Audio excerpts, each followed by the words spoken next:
All right, we are live. Okay, good evening, everyone, and welcome to the Newburyport Historical Commission meeting of Thursday, the 25th of March, 2021, a virtual meeting, obviously. I will begin by doing a roll call for attendance. Let's see who is here, and these are in alphabetical order, so we'll see how this goes. Malcolm Carnwath, have you seen him yet, Caitlin? I don't see him right now. I'll keep Okay, looking for him though. okay, thank you. Mr. Sandrone, Mark, you here? Mark, not seeing Mark. Okay, not seeing Mark. Mr. Christopher Fay. Here. Okay, you're here. Here. And Mr. Peter McNamee. I know I saw you there. Okay, well, I see you, Peter, but you're muted, so that's why we didn't. If you said something, we didn't hear you. I did say something. Okay, now we hear you. Thank you, Joe Morgan. I'm here, present. Thank you, and Ms. Patricia Pecknick. Here. Thank you, and myself, Glenn Richards, is obviously here. And one last call, and so we appear to be missing Mark Sandrone and Malcolm Carnwath, but we do have a quorum. Let's see, that leaves us with 1, 2, 3, 4, 5 people, so we're good to go. And we have on also on the call Andy Port, Planning Director, Caitlin Sullivan, Planner, and Gretchen Joy taking minutes. Mark Sandrone has just arrived, Glenn. Oh, good, good. So Mark, we haven't really started yet, so I'm gonna go ahead and can you just check your audio when you get a chance, Mark? Make sure we can hear you. Here. Excellent, we heard you, thank you. And we see you, thank you. Excellent.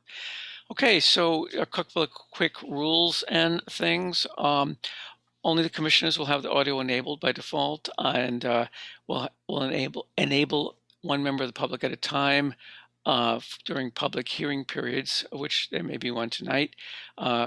Applicants or their representatives will also be unmuted during for their presentations, and also for any response to public comment and so on. Now, if there is a public comment period, if you wish to make a comment, you've got to, the way you're recognized is by raising your hand. That's a function in the Zoom meeting software. You should find it somewhere on your user interface. It depends on whether you're using anything from a Windows machine to a Mac to an iPad to Android, whatever. There's slightly different. There's some slight differences, but you should find somewhere on there that you can raise your hand, and that's how you know we know that you want to speak, and then we will unmute you. And please note that you will also need to unmute yourself on your end in order to be heard. All right, so we unmute you and you unmute you. And if you're using a telephone to call in, it's *9 to raise a hand, *6 to mute and unmute. Okay, and also a reminder for my dear commissioners, if you're making a motion or seconding one, do mention your name so it's easier for Gretchen to get the right person for the minutes. Okay. So without further ado, we have a demolition delay application on the agenda here for 29 Harding Avenue.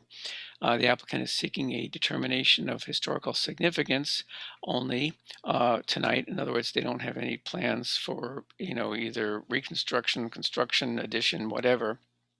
So let me just give a very brief explanation, and if you have your flow chart, you can sort of follow along.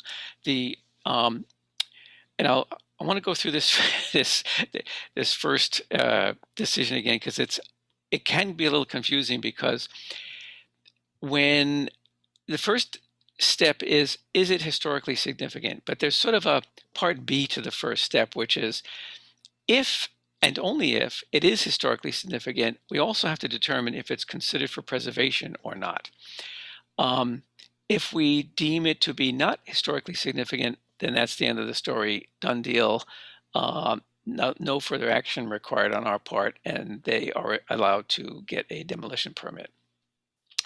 If we decide it is historically significant, we need also to decide secondarily, is it to be considered for preservation or not? Typically the ones that are not in my memory, they've been things like outbuildings that have pretty much fallen into the ground and things like that. Usually it's a condition issue. I don't think we're dealing with that here, so well, we'll see how that goes. But anyway, that is the sort of the second part. And to make things simpler or easier, it might, we might take those as two separate votes just to keep things on the up and up. And I see my colleague and Vice Chair Patricia has a hand up. Did you want to ask a question or make a comment, Patricia? Yes, I want to ask a question. So is this a new kind of vote, or is this just new to us? Because we used to say historically significant or not, but now we're adding historically significant and considered for preservation and as one vote, or historically significant but not considered. Yeah. In other words, it's I've never heard this before. Yeah. So Okay. And it's a fair question, because I think what you may be recalling is in the past, we would typically, that first vote would be whether or not it is historically significant and considered for preservation. And then if that passes, if that we all vote, or there's if that vote is carried, or if that motion is carried, then a demolition plan review would follow with a public hearing and all that. All I'm saying is that there's this sort of, I'm trying to make it easier. I'm not sure if I'm or more comprehensible, but I may not be succeeding. When we decide it's, quote, historically significant, it doesn't necessarily mean it needs to be considered for preservation, but in my experience, typically it is. So that's why you might be recalling, typically that would be the first vote. Is it historically significant and considered for preservation? And that's historically, for this commission, that's kind of been the first vote. I'm just saying, if it makes it easier for people, because we may have, I know there are people that might want to comment on well, either whether it's significant or whether it's is worthy of preservation or not, or so on. I think I'm just confused, because Really? we used to say historically significant, yes or no. Mm-hmm. And then later we would say preferably preserved or not. So Okay, now yeah. we're adding historically significant and considered for preservation. And then we'll add historically significant and considered for preservation, also preferably preserved. So it's a new vote. Let me respond to that. What you actually said is exactly what I'm proposing to do. Only use the words preferably preserved instead of considered for preservation. The ordinance actually says considered for preservation, but we've always used the term preferably preserved. So that's exactly what I'm suggesting we do. Have the vote on, is it historically significant or not, and then the vote on whether it's okay. I thought we were introducing a third vote or something. Yeah. Okay, sorry for my no, that's quite all right. I know there is a lot of confusion around this, and I see Joe's got a hand up too. Did you have a similar concern or question, Joe? I just wanted to ask, the zoning map shows this as R2, but I don't see it as being in the overlay district. So could you remind us why we're actually looking at it? So, well, I may defer that. Because it's not the demolition delay ordinance applies to the whole city. Very good. Okay.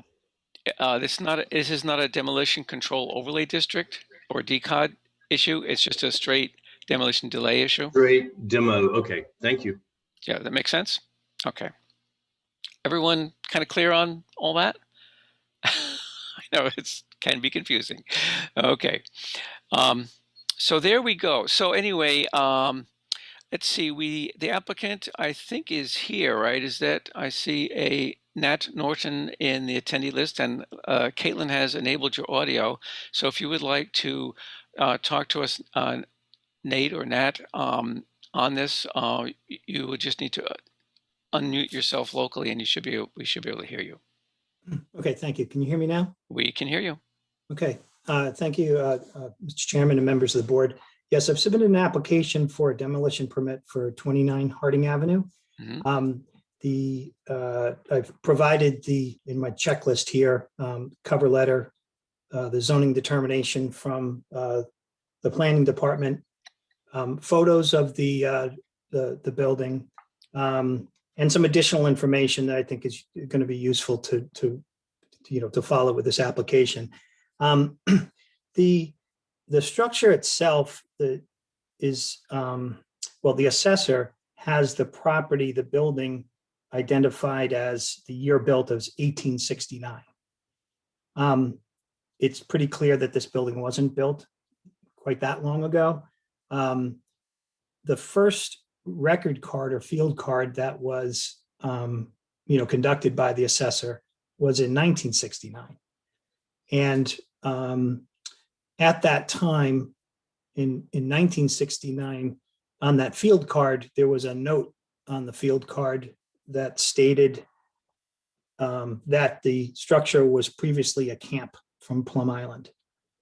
And so I think, I don't know why maybe the assessor would have dated the year built 100 years earlier than the first time, the structure was actually inspected by the assessor.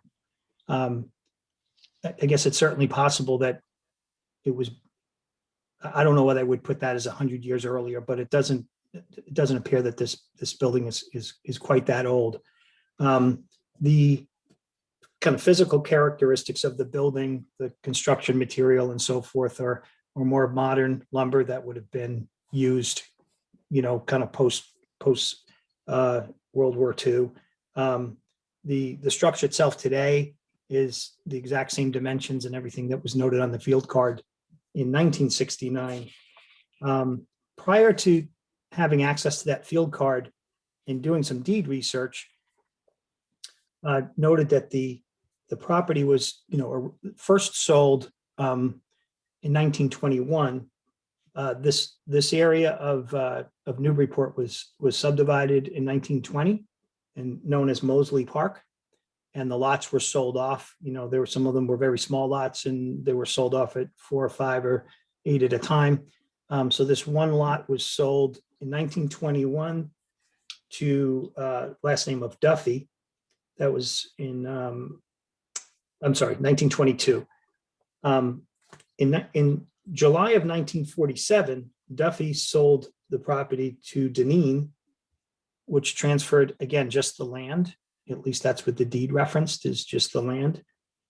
And then 3 months later, and 2 months later, in September of 47, the property was transferred from Deneen to Arrakis with the building thereon. So I was under the impression, after doing the deed research, that this building was actually constructed probably in September of 1947.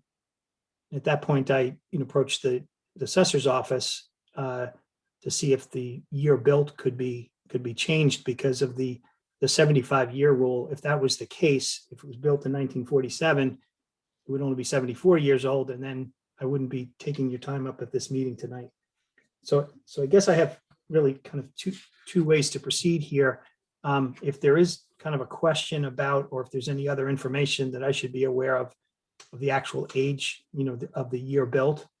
The information I have is assessor's card from 1969, and I have the deed from 1947, both of which would indicate that it's not, the structure isn't 75 years old, and it wouldn't fall under the demo delay requirement. So I noticed that there was information that was additional information that was uploaded by the board with some historic information. I guess I'd just like to ask respectively if there's that information, if you were trying to shed some light possibly on when the structure was built, or had some information that I didn't have, and that we could, better determine the actual year built, and if in fact, we should be considering this under a demo delay because it's actually 75 years old or greater. Mm-hmm. Okay. Is that it for now? Is it Nate or Nat?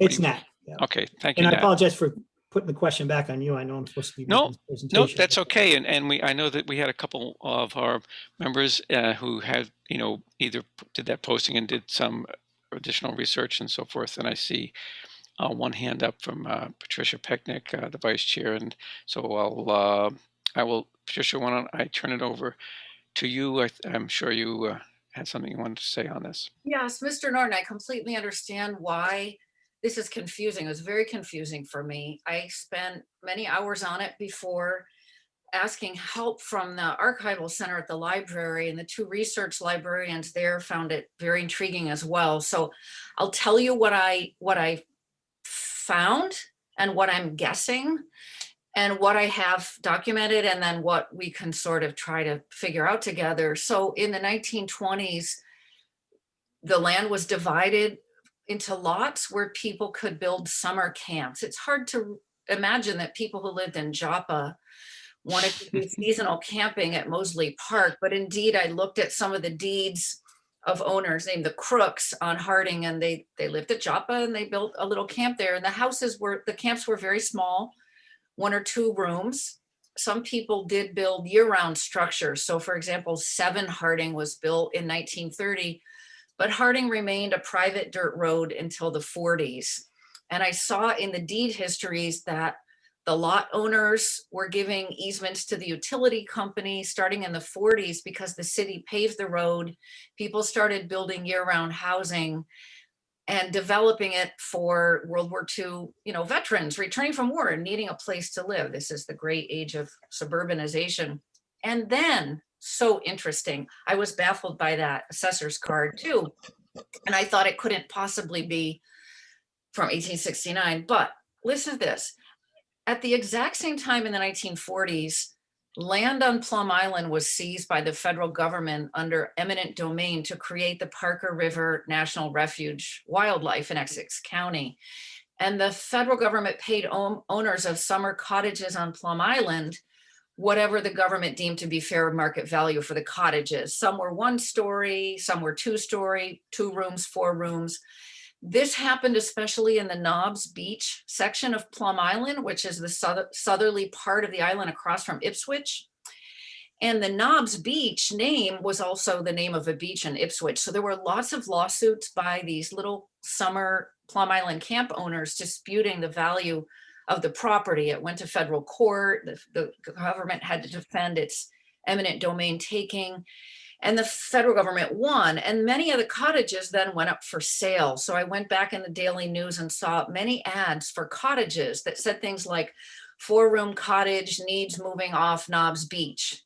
Knobs Beach had been a popular gathering spot for decades for employees of toll manufacturing. They'd have picnics out there. I saw many articles about events that happened in Plum Island cottages in the late 1800s, because the oldest cottages in that section on Knobs Beach were from the late 1800s. A lot of owners used to rent them out to farmers who were haying their horses. And then when the wildlife refuge was created, it created this crisis where you had to get rid of these camps quickly. What you're looking at now is in 1947 at Knobs Beach, Camp Sea Haven came in. It was a summer camp for children afflicted with polio. So after seeing all that and looking at the assessor's card that you referred to, when it says formerly a Camp Plum Island, I went back to the maps of the lot, and you're right, the lot is empty until 1947.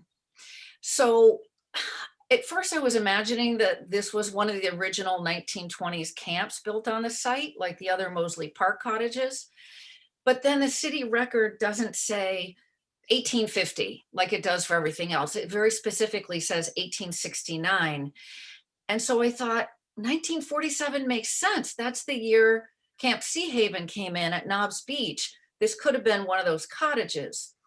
And then I asked myself, wouldn't it take someone skilled in carpentry and building to move it? And lo and behold, you mentioned Patrick Duffy. He owned the land. He used to live in the house across the street from mine here in the North End. He was a carpenter and builder who owned a number of properties, and he might have been taking advantage of this development of Harding Avenue at a time when the cottages had to be moved off the beach anyway and were being sold really cheaply.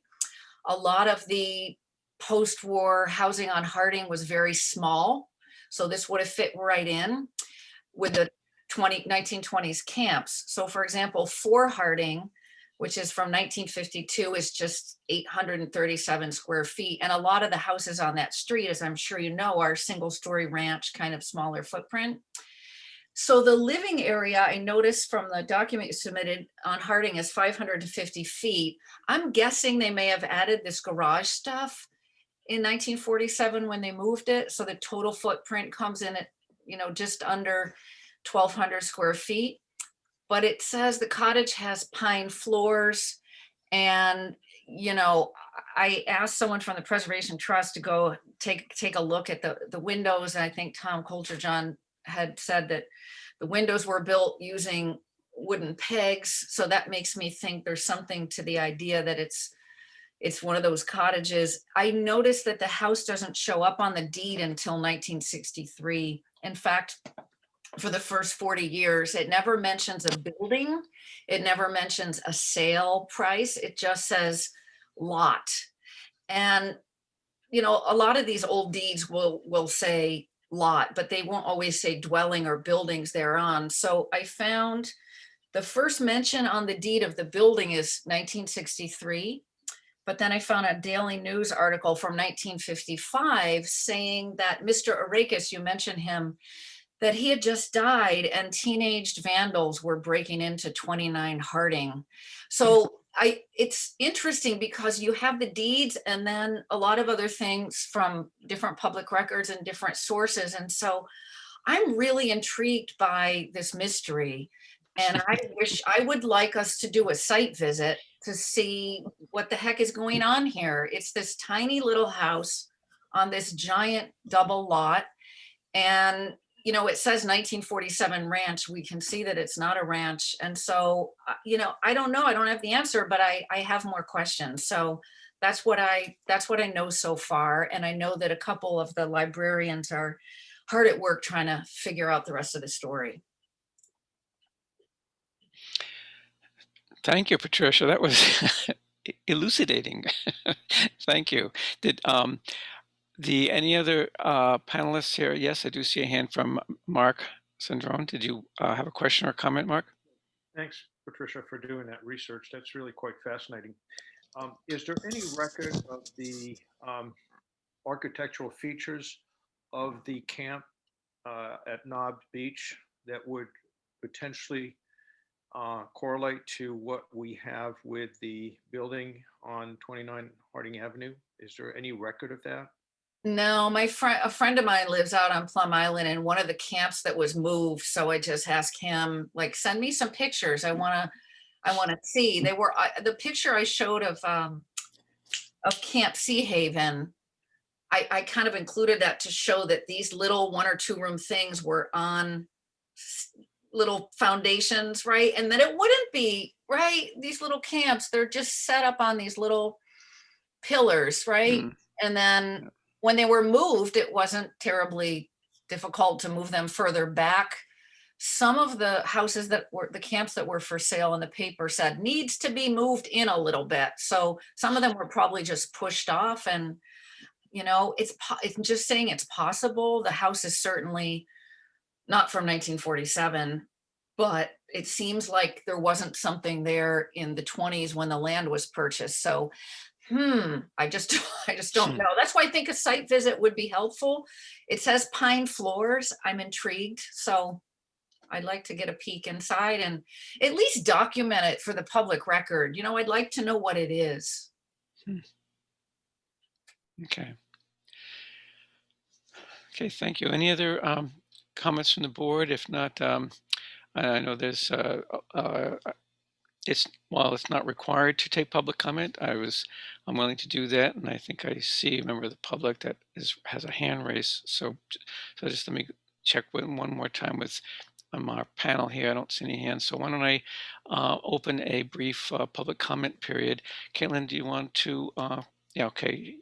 Tom Coulter-John, you've been unmuted on our end. You'll just need to unmute yourself to speak.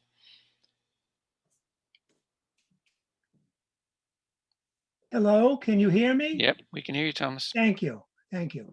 Tom Coulter-John, 64 Federal Street, co-president of the Newburyport Preservation Trust. Thank you for the opportunity to speak. 29 Harding presents a real but very interesting challenge. Newburyport has rapidly lost and continues to lose its small, affordable historic housing. The pressure to develop ever larger houses is immense. Sometimes the decision to demolish a small building makes sense, and sometimes it does not. The challenge on 29 Harding is we don't know exactly what we're dealing with. From the outside, it looks like a modest house, but the age is not readily apparent. I would hate to see a historic house torn down without full knowledge, or at least the knowledge that could be readily obtained. When I was on the Historic Commission, we regularly did house visits with the homeowner's permission. Of course, the easiest way to determine a house's age is to look at the basement and the attic, where often the framing is visible. Documentation certainly helps, but it's not always available. What Patricia has uncovered about the property and the house itself is just fascinating to us on the trust. I would encourage the Historic Commission to seek the owner's permission to look inside the house to actually help determine its age. I realize you can't confer with one another during a house visit, Right, because of the open meeting laws, but you can each come to your own conclusions and discuss it at the next meeting. I hesitate to offer this, but I'll throw it out there. It's up to you. If it would help in any way, I would like to offer Linda Miller and myself to look at the house with you, but only if you feel it would be helpful. We certainly know and understand you're the decision maker. We just would be there to help. That's all. Thank you. okay, thank you, Tom. Let me just first elaborate a little bit on your mention of the open meeting law, because we have some relatively new members, and probably several of us have not been on a site visit. So let me just explain what that was about. The open meeting law forbids discussion or what they call deliberation, basically talking to each other about anything before the board. Anything more than a quorum that is outside of a open public meeting, such as the meeting we're in now, which is an open public meeting. So we can discuss these matters and deliberate on them, and it's all open to the public. During a site visit, that is not open to the public, and so we are perfectly free to do that and have site visits, and I've done several. But we're simply not allowed to, kind of have a huddle with a discussion or anything like that at the site visit. We can, take our own notes. We can talk to each other, obviously, within reason, but nothing that meets the definition of, quote, deliberation. And then we would take our observations and our notes and things back with us. And regarding your offer, Tom, I would certainly be open to that, because I know that, if I'm not mistaken, Linda is still an architect, or maybe a retired architect. Yeah, she's a retired architect, and Okay. her specialty And- has always been preservation of early buildings. Right, and I know, and Joe Morgan is also a retired architect, and and as much as I've tried to educate myself on elderly buildings, I know you guys have gone through a lot more of them than I have, and probably can add to that. So I personally would not be opposed to that. We'll probably need to, well, we will take a vote on whether or not we want to do that. All right, thank you very much, Tom. And if you're done, you can put your hand down. Thanks. Okay, any other members of the public have a comment before I close that portion of the meeting? And if not, okay, I will then formally close the public comment part of that meeting, and turn to my fellow panelists here. Do any of you have a and I see that I do see your hand is raised again. We will give you another opportunity to speak, so fear not. Let me turn to my panelists here. Does anyone have a any comment or question regarding what's been said so far, either by Patricia or Nat or Mr. Caldejon from the Preservation Trust? Patricia, yeah. Just want to say, I know there is no basement, so that makes it easier. We don't have to Yeah. go to the basement. It also makes it easier to believe that it was moved there. Yeah, I was aware of that too. Yeah, thanks. Okay. Okay. So, someone, Chris Fay, did you have a question or comment? Yeah, I just want to make a quick comment. So first of all, thank you, Patricia, for putting that all together because that makes it fascinating. When I first looked at the house, it didn't look like a post World War II house. It looked odd, right? It's odd on the lot, as she said. It's a big lot, and it doesn't make sense that nobody would have built at least a slightly larger sort of typical ranch or Cape house. So it seems to me that it's at least a 1920s type of house, and I'm an amateur, but and it could be older. So I think that, and I'm fascinated by the garage or whatever we want to call that, because that doesn't look like a typical garage. That looks like a farm building to me, just that somebody possibly moved. So I think we probably need to maybe explore this a little bit more, considering the fact that it may very well be not just something that was moved from Plum Island, but it could be part of one of these camps that would go back. And so who knows? So that's all I wanted to say. But Okay. Would any other comment? If not, I'm thinking the chair would entertain a motion to request a site visit with Mr. Norton, if he can do that. Is there enough interest to support such a motion? Yes. Okay, I'll take that as a so moved. Yes, so moved. Thank you. Okay, is there a second for that? Second the motion. I'm sorry, is that Mark, I think? Yep, I'll Yeah, second it. thanks, Mark. Before we take the formal vote, Nat, just so you're clear on this, this doesn't affect, but basically what this would allow us to do is make a more accurate determination. Quite honestly, I suspect a lot of us are just plain curious as well. Maybe before we formally take this vote, though, I should just check in with you that obviously either you or someone who has access to the premises would need to be available there to assist us with something like this, a site visit. It would be obviously at your convenience, and we would try to work around that, and whoever could make it will make it, and so on. So is that something that you are okay with? Yeah, yes, if that was necessary. Yep. Yeah, we think it'd be helpful. So I do appreciate your cooperation with that. Okay, so having said that, let's go around for a vote here. And Caitlin, I'm assuming we still don't have Mr. Conroth, right? We'll assume he's absent.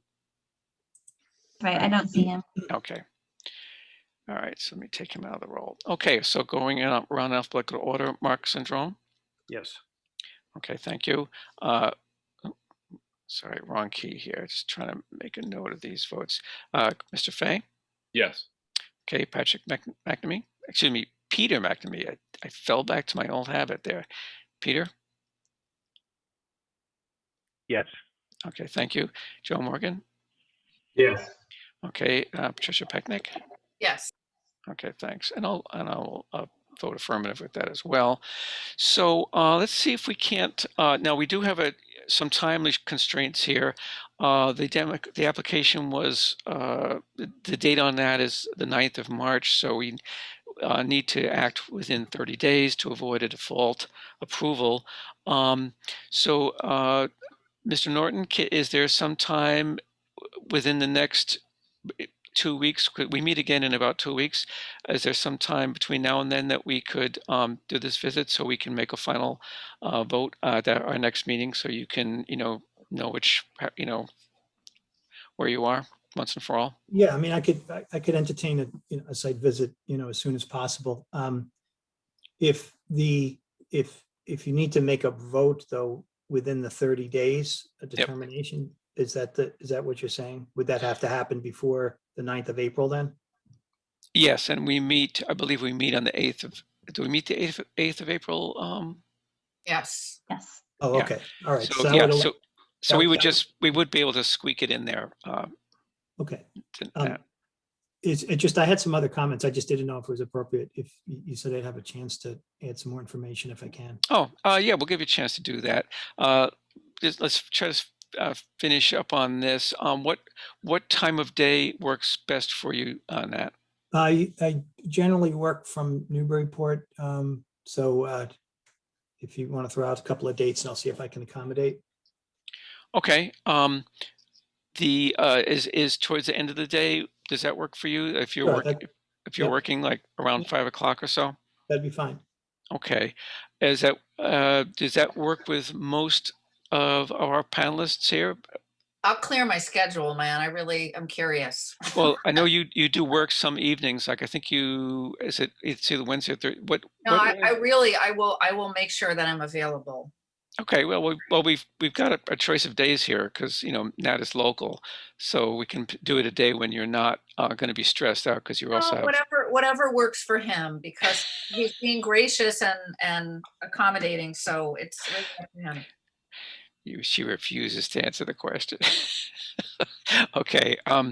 Monday Is or any- Tuesday works for me if that's works for your. Okay. Let me. Yep. So we're talking about April 29th or 30th. Is that right? Excuse me. I'm sorry. I'm in the wrong month here. Wait a minute. Where am I? March 29th or 30th. Yeah. Okay. Looks like. Yeah, I'm good for either of those. Which one is better for you, Patricia? Is Monday or Tuesday? Monday is great. Yeah, Okay. great.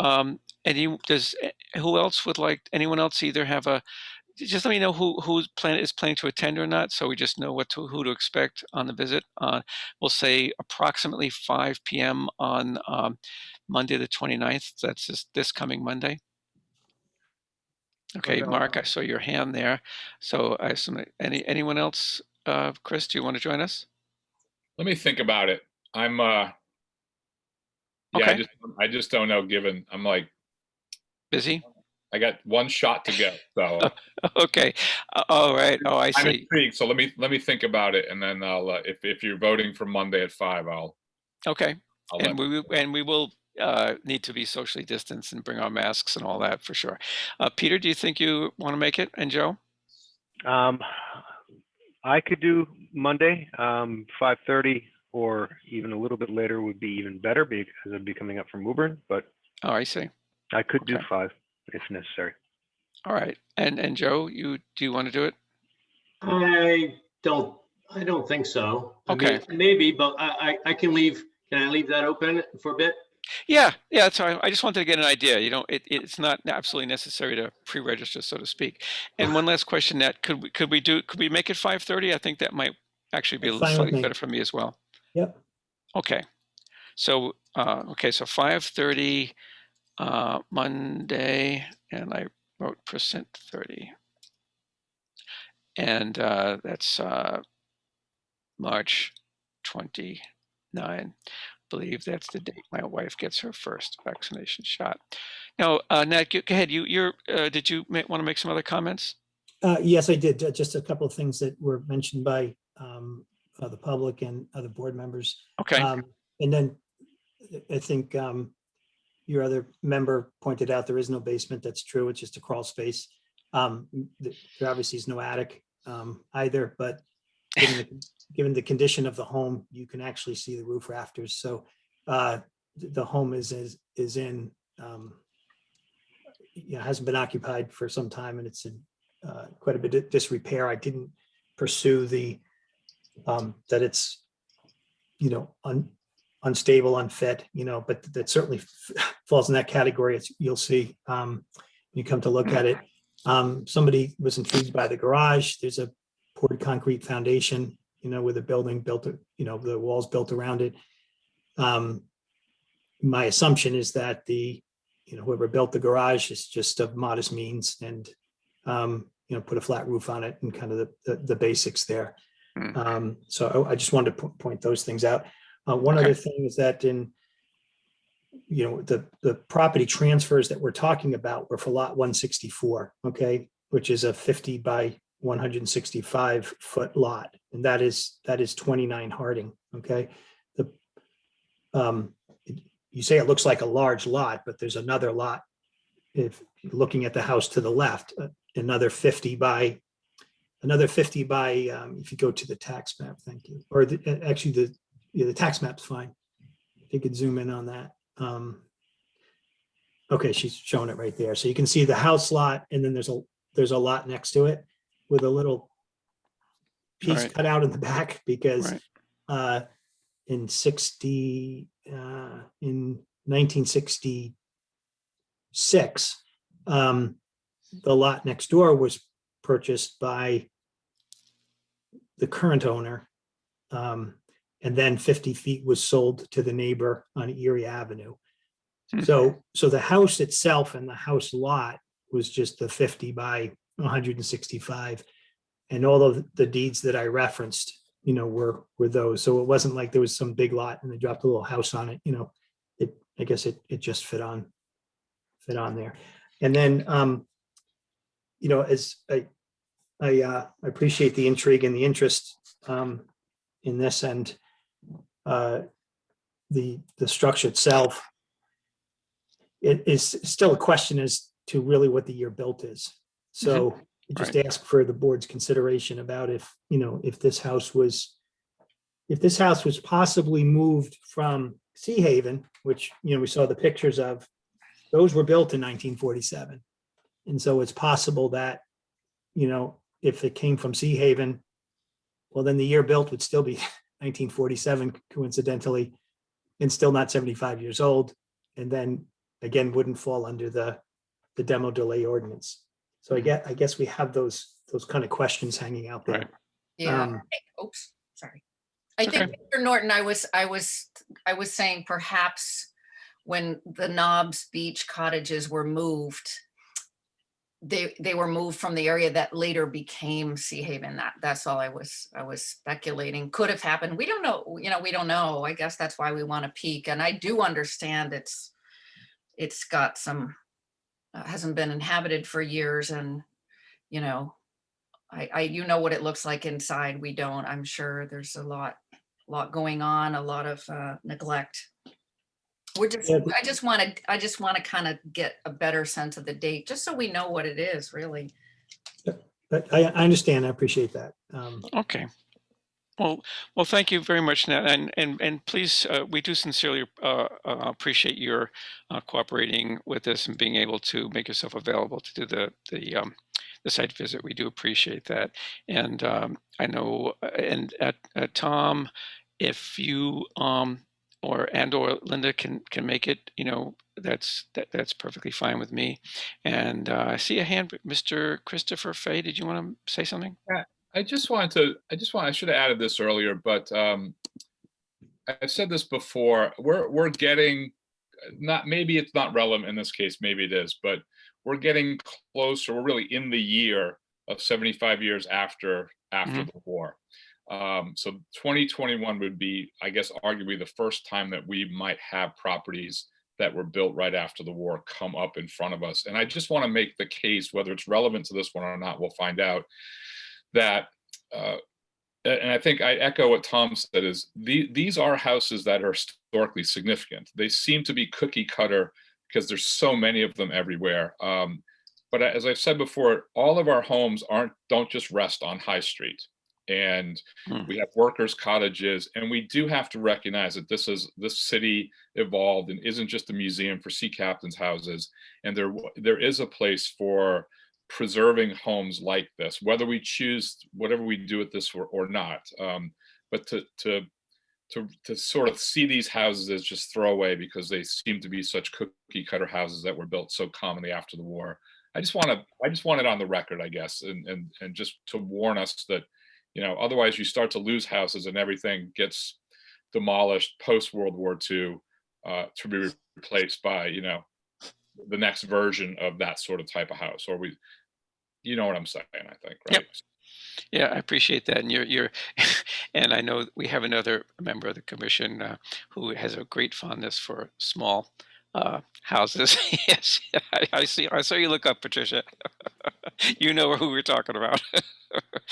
All right. So now that doesn't necessarily, as Right. Christopher said, this could go either way, especially depending on what the conditions are and stuff. But he makes a very good point, and I happen to agree that we need to not only consider majestic mansions, but also more humble houses too, as an important part of our local streetscape. Um, it- so I'll leave it at that. So thank you very much for coming out tonight, and we'll see you Monday evening. And I think we did agree to 5:30, right? Yeah. Okay. So thank you very much. Thank you, and thank the board for your time tonight. Okay, you're quite welcome. Okay, then we don't have any other vote requiring things tonight. We have a couple of quick general business items. The first one is pretty straightforward. It's really just an FYI. Some of you may recall, because I know some of you joined me on a site visit to 342 Merrimack Street. This was a house that started out probably in the federal period, but was basically remade into a Greek Revival era house with an unusual pediment thing over the front door, a little enclosed porchy thing. Some of you might recall that one. Anyway, very large lot. They want to convert it from 2-family to 1, build a second residence, et cetera, et cetera. Long story short, part of that whole deal was a preservation restriction. They and or their attorneys or whomever drew one up, sent it down to Mass Historical Commission. Mass Historic has sent it back. They've copied us on it. Us meaning, the planning board and the myself, the commission. There were quite a few corrections required, several of which were pretty significant. So, we were, when I say we, I mean I and people like Caitlin and so forth, were a little surprised that there were so many errors because it was presumably professionally prepared, but so be it. So that ball is back in their court to make those corrections and fix that and then resubmit it. So we'll hopefully eventually see it before too much time goes by with, after all, it's in their best interest to do it quickly with the corrections. So that's all there is to really say about that, unless anyone has any questions. You can just interrupt me if you do have a question like that, if I don't have to be looking up for hands. The MHC Survey and Planning Grant Award. Well, Newburyport Planning Department as the proud winner of a $15,000 grant from the Mass Historical Commission to be put towards our project of updating our historical housing inventory survey. There's also an additional $15,000 that was earlier granted from the Community Preservation Fund that has not been spent, but it was put aside. So that makes $30,000 total. So we are hoping that we can really get going on this finally.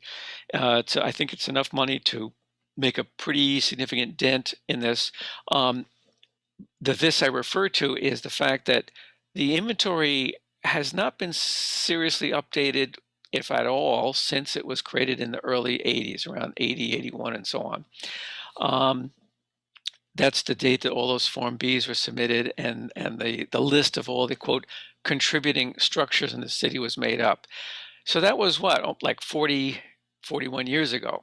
So many more houses are more than 75 years old, and we don't, and even from back then, we don't know if it was complete or not. So long story short, we really want to update that and maybe capture some of the accessory buildings that might not have been captured the first time around, etc.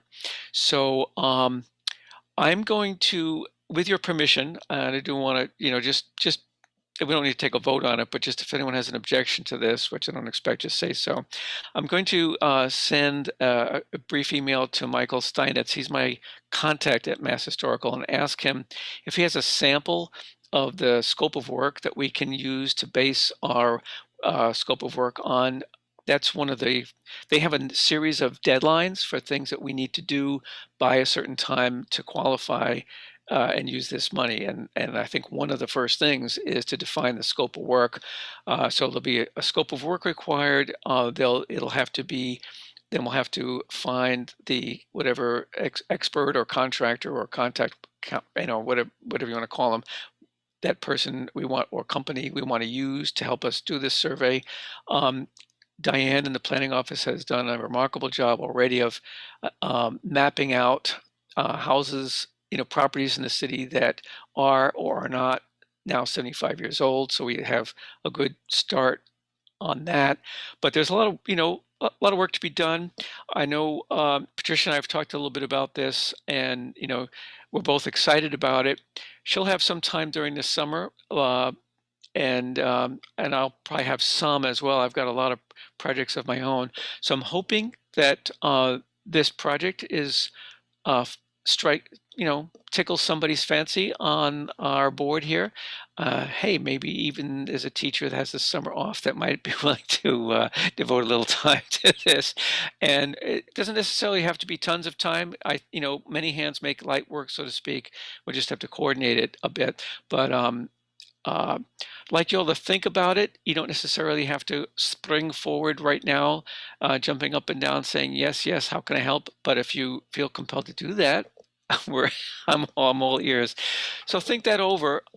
And Patricia, maybe you and I can start to kind of just have a rough outline of the steps we need to take so that we can, as a group, the whole commission can say, okay, here's a rough outline of the stuff that needs to be done.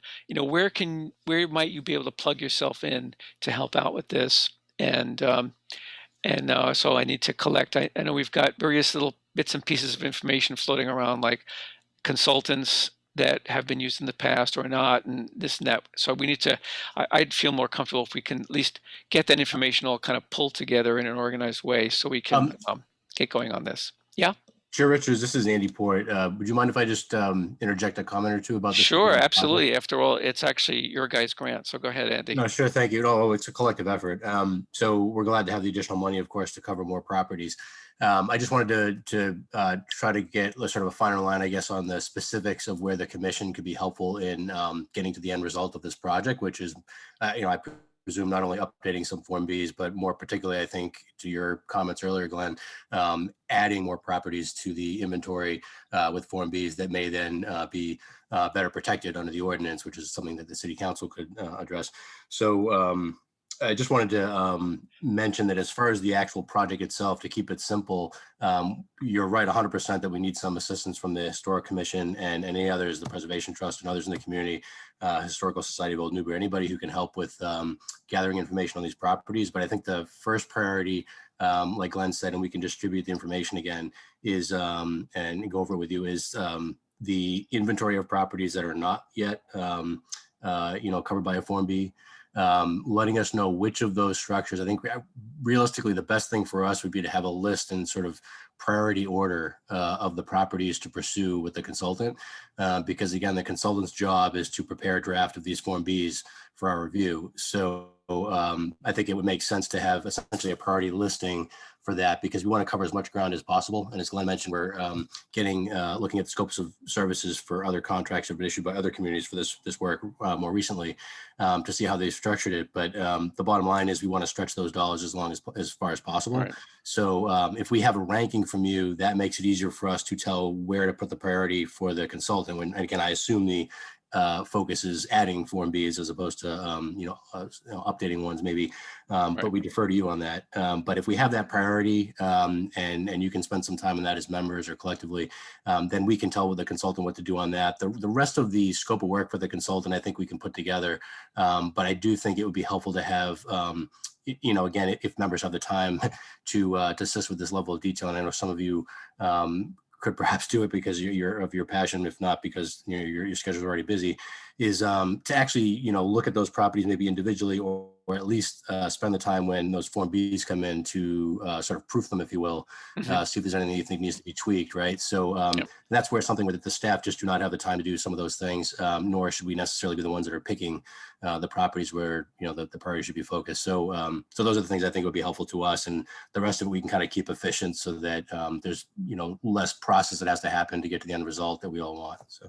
Yeah, thank you, Andy. And I'm glad you kind of reminded me about some of those earlier discussions we had around prioritizing these. So, yeah, I'm picturing in my mind almost once, you know, as a first step, okay, here's it'll probably be a long list of housing or structures that are candidates to be added, but we want to get the biggest bang for the buck, so to speak, by prioritizing the most important, or the ones that we as a historical commission find most in need of getting protection, right? So that's where, you know, the expertise on this board can come in handy. And, you know, I can imagine things like maybe each of us maybe taking a few blocks or whatever, and just doing drive-bys or whatever to see, you know, to try to prioritize these, because maybe in the interim, some of those houses have either been, you know, already, you know, overly modified. Yeah, who knows what's happened? We don't have to get into all the gory details, but yeah, is that kind of what you had in mind, Andy? Us helping with the prioritizing the ones that we think are most in need of protection. Yeah, that's great. That's Yeah. perfect. And I will defer to you on how you want to break it off. You know, Yep. there's so many structures in the city, of course, and so many of them are historic. Yep. But again, for us, the bottom line is the most important thing that we cannot solve, I guess, in addition to sort of proofing or reviewing all the Form Bs that may, you know, come back from the consultant for comments, is the ranking of them, right? That we really think that should best come from the Historic Commission itself. Okay. So. Yep. And I assume you heard my comment with my brief email to Michael Steinitz about a sample scope of work. I did speak to Caitlin about that, so, and she agreed that would be helpful. Would it be your you know, your department there, either Caitlin or I forget the name of the grant writer, or, you know, who would actually draft the scope of work? Would that be something we work on together, or what? Yeah, so I'll put together that the request for proposals with Caitlin. That we'll use a template that we have. I'll put together the scope of work with Caitlin. So we'll take care of that. It's the ranking of them that is either, and again, we're going to look at the structures of how other communities have you know, structured their fee proposals, because you can either say up front, we want X number of properties covered, and you get a price proposal for that, or you could ask for a proposal based on you know, the cost per, you know, Form B, essentially. So there's different ways of structuring that. You want to see how other communities might have done it to sort of get the best bang for their buck. And as you mentioned, checking with MHC to see their experience on that. They were particularly interested in Newburyport because they thought additional structures could be also protected, you know, from a regulatory structure if we had some more information on some of these other structures. So, so yeah, I think again, the contract, scope of services, and the procurement process isn't the problem. But you did touch upon something earlier that would also be helpful to us, which is, again, although we've received suggestions for different firms over time, you know, suggestions for any firms that you believe may be good to reach out to for this. So we do our solicitations. We do reach out to firms that we know might do this work, but it's always good for us to have the broadest possible distribution. So. Yeah, that's great that you and so Caitlin thought that it would be probably helpful to, maybe you were on that call too, to get an example of a scope of work for something like this that was more similar, you know, a more similar kind of project from Mass Historic. So do you agree that, in other words, should I go ahead and see if Steinitz has anything like that he can share with us? Oh, certainly. And in fact, we were going to be doing essentially the same thing, not only reaching out to any other communities that might have done it, you know, this type of project recently, but particularly through them, since they would know about some of that and might have some thoughts on which scopes of services our consultants had worked better as well. So we'll be checking with them on the same type of questions, I think, to the extent they can give us feedback. Okay. All right. Great. Thank you, Andy. Any questions or comments on that from anyone? Okay, everyone's pretty quiet. Last bit of actually next to last bit of correspondence. Hopefully you all saw the email that Caitlin used to forward us a letter from Mr.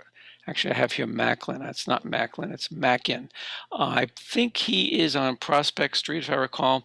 Anyway, it was a very nice letter supporting the work of the commission, and I believe you mentioned the planning board as well. It's I've had a lot going on today, so I don't remember exactly, but it was, it was very encouraging and heartening for me personally to see that the community has been appreciates the work that not me but you all, we as a group have been doing over the past several months. Of course, a lot of it is around the work, around the Institution for Savings, but there's other projects as well. But that one got a lot of interest and a lot of community involvement and so on.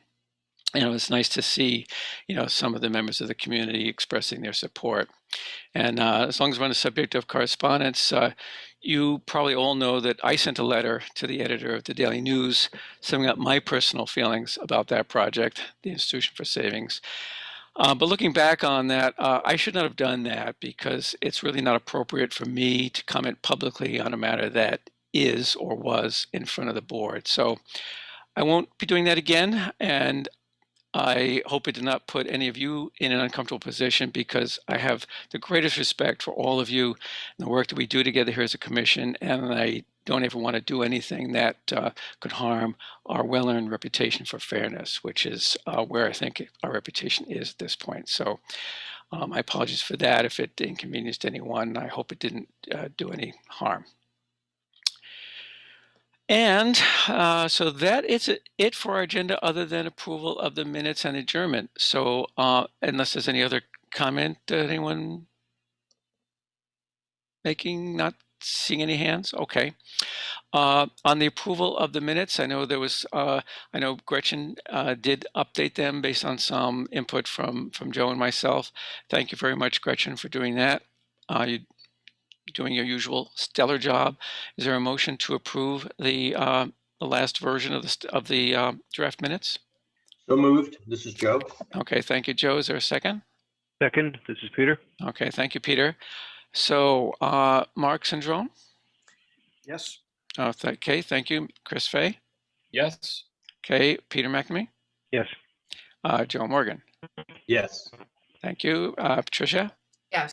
Okay, and the chair votes yes. Thank you all. So the minutes have been approved, Gretchen.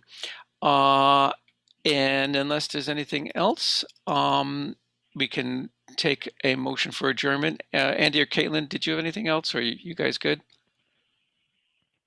All good, thank you. Okay. Is there a motion for adjournment? So moved. Peter. Okay, thank you, Peter. Motion by Peter. Is there I think I heard a second in there, did I? Second. Okay, that was either Peter or Mark, I'm not sure. That was Mark. Okay, thank you. Okay, speaking of Mark, Mr. Syndrome, your vote?